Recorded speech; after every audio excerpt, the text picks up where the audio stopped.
largo, ¿verdad? De 3 a 6 meses, y ahí es donde se vuelve una patología, pero son cosas que son factores. El factor ambiental es una de las más grandes afectaciones cuando no sabemos cómo lidiar con ellos, cómo afrontar la situación. Ahora bien, también llamamos trastornos, también se llaman trastornos del estado de ánimo, que incluyen varios tipos de padecimientos. Generan un malestar significativo, una división en áreas significativas de las personas, como aparece en la imagen de los deditos. Los trastornos afectivos comienzan durante la adolescencia, como expliqué anteriormente, por cambios de crecimiento y por a situaciones nuevas que nos enfrentamos. Cualquier trastorno afectivo puede ser transitorio y ocupar una etapa de nuestra vida o quedarse de manera permanente. Es decir, un sube y baja de emociones. Esto así es. Este tipo de trastorno emocional incluye sentimientos de abatimientos e infidelidad, dificultad para disfrutar de acontecimientos de nuestra vida, y en muchas ocasiones va acompañado de ansiedad. Ahora vamos con la historia. Este surge de la convergencia ocurrida al inicio del siglo XX de ciertos términos, afecto y sus derivados. eh, Está relacionado con estados de ánimo, ¿verdad? Con las conductas, cambios observables en el discurso y la acción de la persona. La propia palabra afectivo, perdón, tiene una dilatada y una ilustre historia.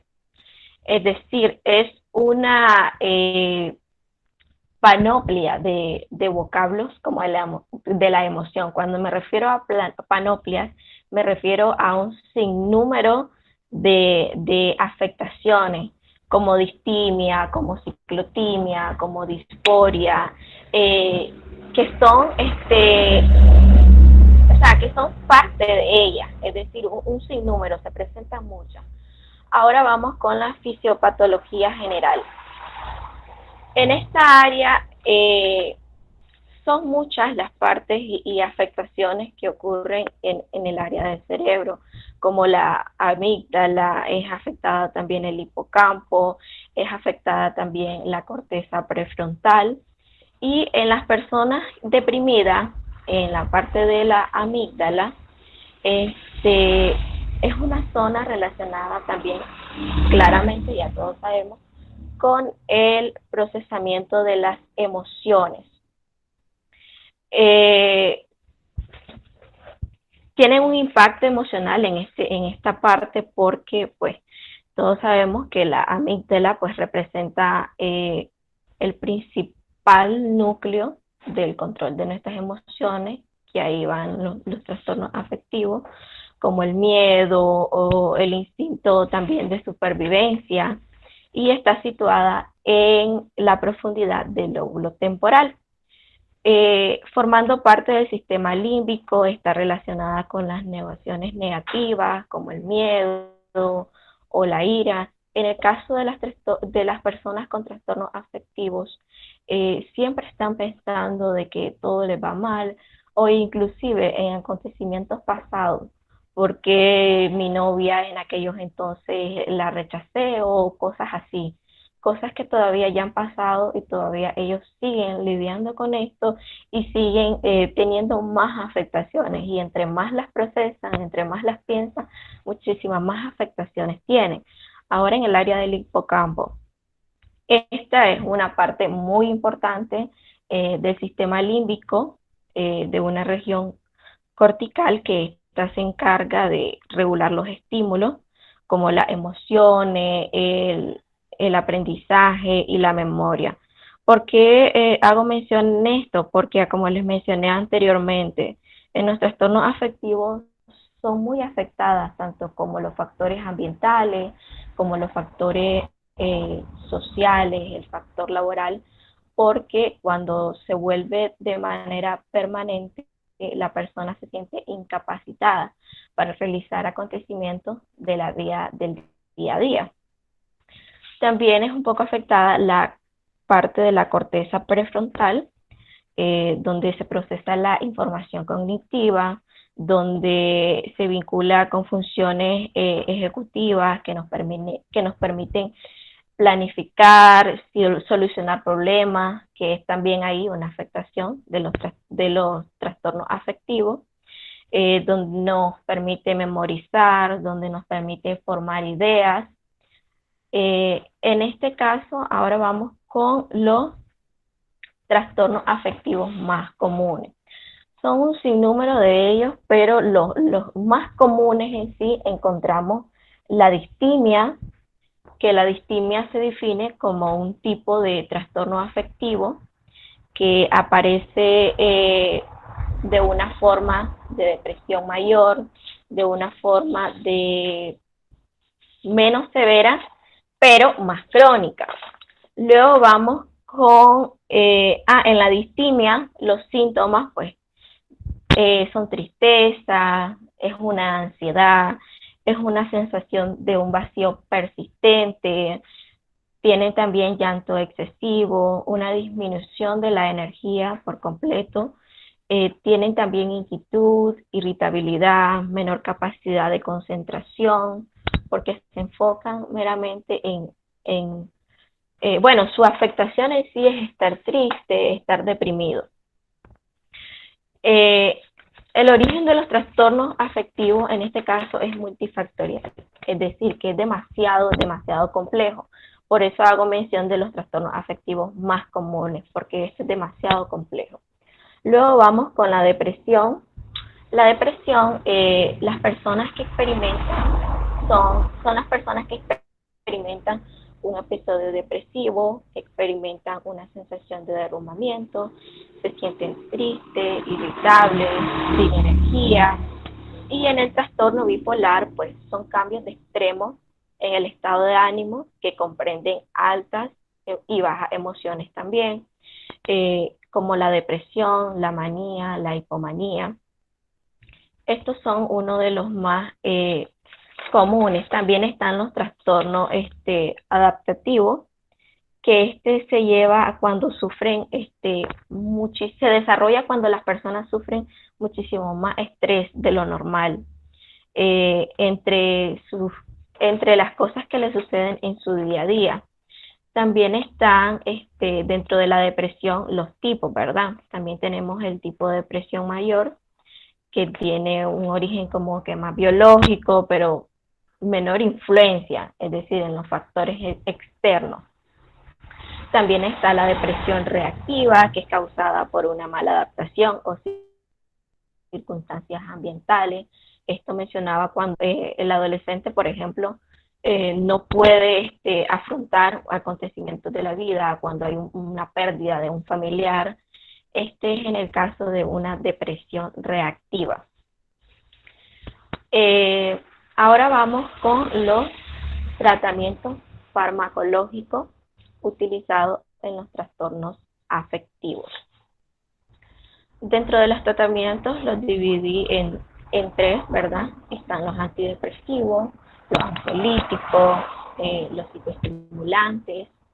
Dentro de los antidepresivos tenemos la fluoxetina de 20 miligramos, tenemos la citalopram de 20 a 4 miligramos por día, la sertralina de 50 miligramos, de la paroxetina de 20 miligramos. Esto, como mencionaban en la clase pasada, no es exactamente de que eso le voy a dar a mi paciente. Todos los pacientes son diferentes, pero estas son las indicaciones que se presentan, ¿verdad?, dentro de ella. Ya eso va en dependencia al paciente. Los mecanismos de acción de los antidepresivos, en su mayoría, pues los fármacos antidepresivos se encargan de emplear y optimizar concentraciones de serotonina y noradrenalina, de la materia prima encargada de las emociones. Luego vamos con los ansiolíticos. Está la diazepam de 3 miligramos, los prazolam, la de 1 miligramo a 1.6, También tenemos que sus mecanismos de acción pues, son fármacos psicotrópicos con acción depresora del sistema nervioso central destinado a disminuir o eliminar síntomas de ansiedad, esperando que obviamente no producir una sedación o sueño en el paciente. También tenemos los psicoestimulantes como las anfetaminas, las xantinas, las nicotinas, las anfetaminas de 5 miligramos, las xantinas de 5 miligramos y las nicotinas de 14 miligramos durante el periodo de 24 horas. Todos estos compuestos en sus mecanismos de acción en los psicoestimulantes pues actúan a través de receptores de los neurotransmisores como la noradrenalina y la dopamina. Ambas catecolaminas se vinculan y funcionalmente con los efectos de mantener al paciente alerta, en vigilia, atención, más activo.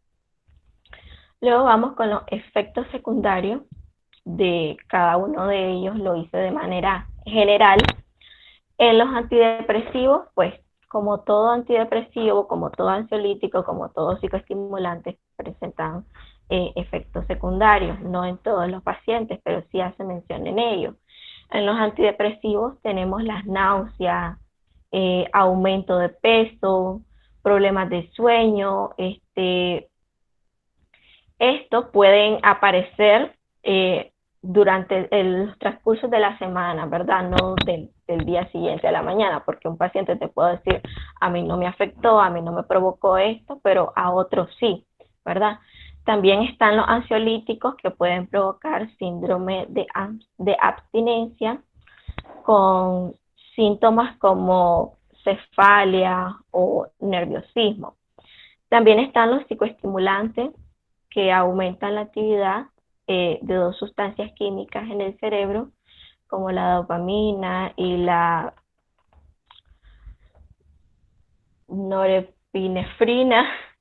La dopamina pues afecta la sensación del placer y la otra pues los vasos sanguíneos, puede también afectar la presión arterial y la frecuencia cardíaca. Luego pues para ya finalizar tenemos la conclusión, ¿verdad? Quise concluir de esta forma mencionando así, la tristeza y la alegría son parte de la experiencia habitual de la vida diaria. Difieren de la depresión, de una manía que caracterizan los trastornos del estado de ánimo. La tristeza es una respuesta natural a la pérdida, a la derrota, al trauma de las emociones. ¿Por qué puse esta conclusión? Ustedes dirán, nada que ver con lo que estás diciendo, pero me enfoqué mucho en el área de las afectaciones en el inicio, porque como psicólogos, como personas, hay situaciones en la vida donde no sabemos cómo lidiar ante esto y nos enfocamos en el encierro, nos enfocamos en que esto va a pasar, pero ni siquiera realizamos ninguna acción hacia esto. Ahora bien, ¿por qué menciono esto también? Porque son parte de un inicio de un trastorno afectivo, porque estamos pasando por una situación muy difícil en el día a día que también se puede desarrollar en esto. Claramente, pues no todas las personas reaccionan de forma diferente. A mí me pueden decir, Diana, pero si yo he pasado por cosas en mi vida que por favor y mira dónde estoy. Pero no todas las personas son iguales, no todas las personas están preparadas para afrontar situaciones en la vida y es por esto que hago mención en esto. Ahora bien, dentro de los tratamientos, aparte del farmacológico, también tenemos los modelos de terapia, está la terapia grupal, está la terapia dinámica, está la terapia cognitivo-conductual, que dentro de las tres, desde mi opinión personal, la grupal me parece súper excelente, hablo del trastorno en general, porque ofrece mejores resultados es decir, se le da más seguimiento a la persona, se comparte más con los demás y siempre voy a agregar el factor social, el factor ambiental, el acompañamiento de la familia, porque por muy buen fármaco que sea, por muy buena terapia que se le recomiende, si no tiene ese apoyo el paciente de las personas que le rodean, de sus familiares, se hace muchísimo más complicado que esto se lleve a una mejora.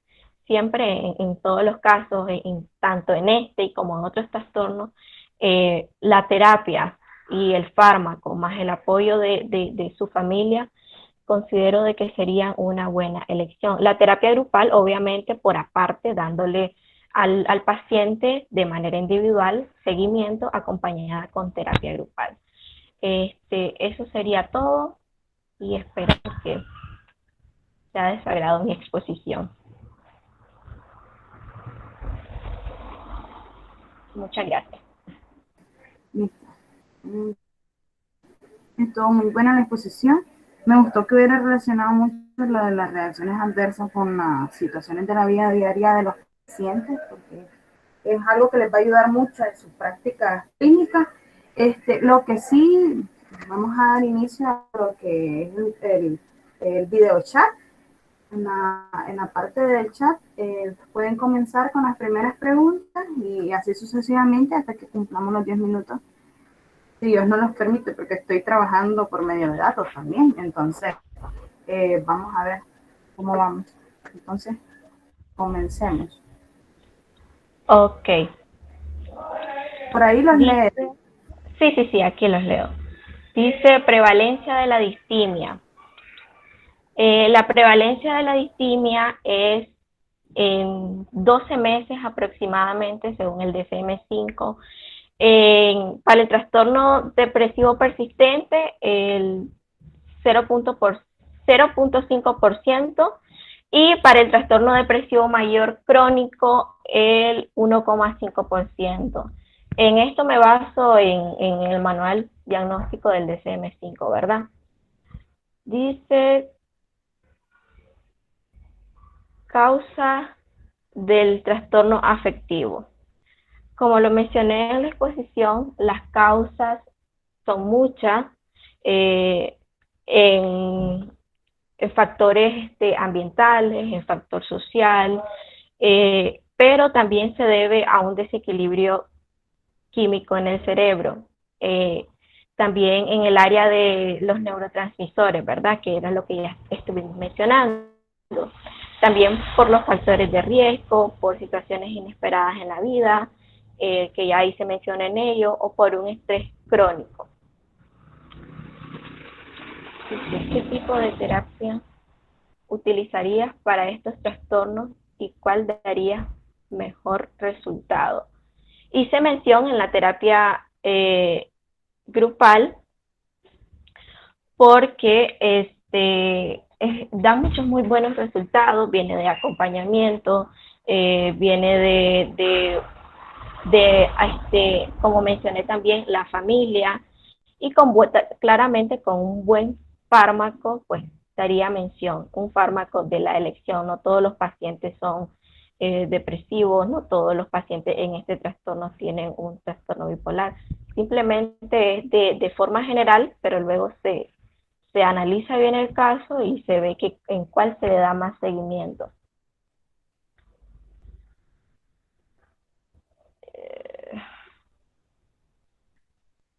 Factores de riesgo de la distimia. El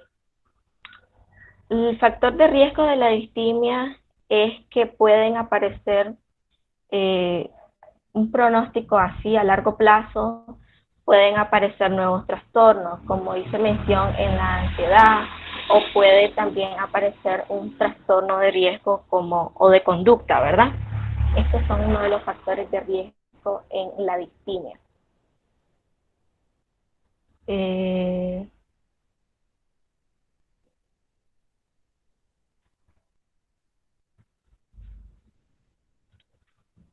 En el trastorno bipolar, recordemos que estamos trabajando de manera general en sí los trastornos afectivos. ¿Cuál? de los trastornos afectivos se utiliza el TEC o no se utiliza. En la terapia electroconvulsiva, la docente hizo mención en, ¿recuerdan el paciente con depresión?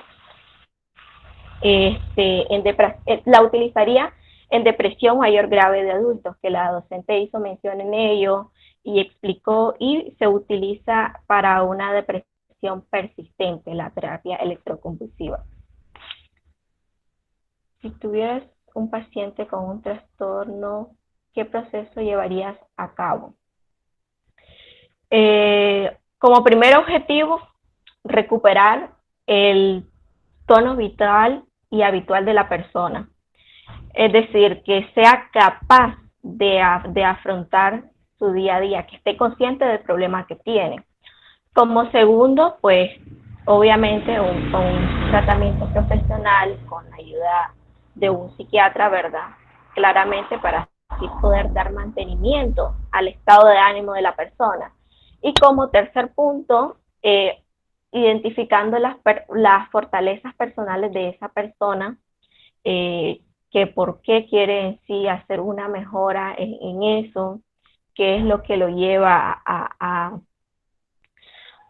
qué es lo que lo lleva a que lo permita al paciente a poder llevar una vida feliz y plena.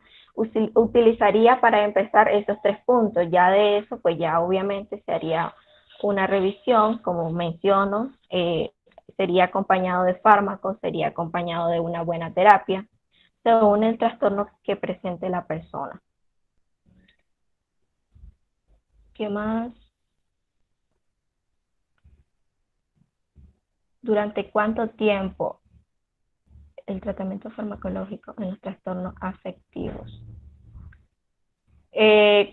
Como he hecho mención anteriormente, no todos los pacientes son iguales, no todos los pacientes son así, pero se haría inicio con durante el 4 a 6 semanas, si no me equivoco, según leí así, en los trastornos afectivos. Recordemos que no todos los tratamientos son iguales, no todos los pacientes son iguales, y no a todos se les puede recomendar el mismo medicamento porque no todos son iguales, como mencioné anteriormente.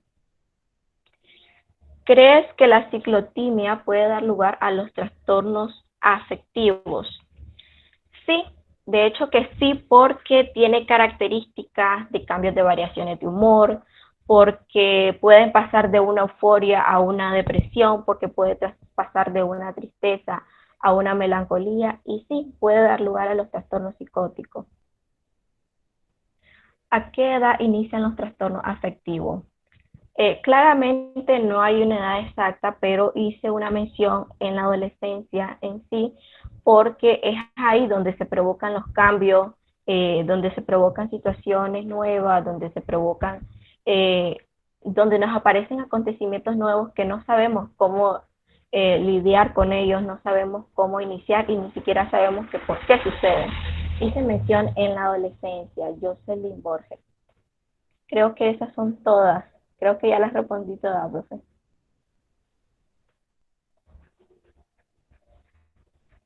Sí, lo único que la cuestión del tratamiento farmacológico en los trastornos afectivos generalmente se tiene que evaluar a los 3 meses de haber tenido de manera cíclica el tratamiento. Si en menos de un mes, existe el pero siempre, si en menos de un mes el paciente también dice que a lo mejor el tratamiento le está ocasionando otros efectos, él lo puede referir en la consulta, en el caso de la consulta psiquiátrica, pues en el caso médico. Pues. Y entonces, si el paciente comienza a decir, bueno, además de los problemas que tengo, mire, tengo problemas para dormir, entonces ya uno comienza, ajá, pero eso uno le tiene que explicar, eso puede ser secundario al tratamiento. Sí, pero es que no es por eso. Además de un problema de que no puedo dormir, yo tengo problemas, o sea, de que escucho voces o que a lo mejor tengo alguna otra, o sea, el paciente te va a decir lo que siente. Entonces, Exacto, inmediatamente, según lo que el paciente expresa. O pues no está haciendo, Ajá, o no está haciendo efecto directamente al paciente, ese tratamiento, tengo que tomar otra estrategia. Entonces, como le estaba presentando usted aquí en la diapositiva, esto es la escala de tratamiento. Comenzamos primeramente con los antidepresivos, con los ansiolíticos y después los psicoestimulantes. ¿Por qué? De los menos que tienen reacciones adversas a los que tienen mayor cantidad de reacciones adversas. La fluoxetina ayuda muchísimo y es el tratamiento que más se da aquí. Si ustedes van a los puestos de salud, es el que está más disponible a nivel de centro de salud, y que es el nivel primario de salud y luego a nivel hospitalario. Entonces, si ustedes lo investigan, se van a dar cuenta que es uno de los que más se utilizan como antidepresivo. Y después comenzamos la escala. Ok, no me sirve con una fluoxetina, comenzamos con otro tratamiento de la misma familia para ver si podemos tener mejores condiciones de la vida diaria y que el paciente pueda desenvolverse dentro de su vida social de la manera más aceptable posible. Entonces, de que ya no tenga esas ideas recurrentes depresivas o bien que ya no recurre en el caso de ser un trastorno bipolar a lo que son los tipos de maníaco depresivo. Con respecto a la pregunta de la ciclotimia, sabemos pues, de que este es un trastorno mental que se va a dar por ciclos durante el año, por algunos eventos que han ocurrido en el paciente. Entonces, esta anteriormente se conocía como el trastorno, una psicosis maníaco-depresiva, antiguamente, que se relacionaba a manifestaciones leves de lo que es el trastorno bipolar. De, antiguamente se conocía de esa manera, pero no todos los pacientes que tienen lo que es la ciclotimia van a dar lo que es el trastorno psicótico. No, no todos. Sí están predispuestos según las situaciones que hayan vivido, pero no todos me van a desencadenar en una psicosis, no, no es así. Hay que tener en cuenta de que cada uno de los pacientes son manejados de manera individual y que no, o sea, no puedo venir y tratarlos de igual manera a uno que a otro. Tengo que tener en cuenta siempre las manifestaciones clínicas y la aceptación del tratamiento también. Entonces, yo creo que ahí culminamos. Espero de que haya sido muy provechosa la exponencia de Diana. Estuvo muy buena. Ahí un poco con lo de las preguntas, pues más o menos, pero es aceptable porque estamos en el proceso de aprendizaje. No, no veo de que haya tenido errores con respecto a la estructura de la exposición. Me gustó de que lo haya presentado de una manera esquemática con respecto al tratamiento, para que sea más manejable de esa manera. Entonces, muchísimas gracias, Diana, por tu exposición. La felicito y que todos pasen Gracias. un buen día.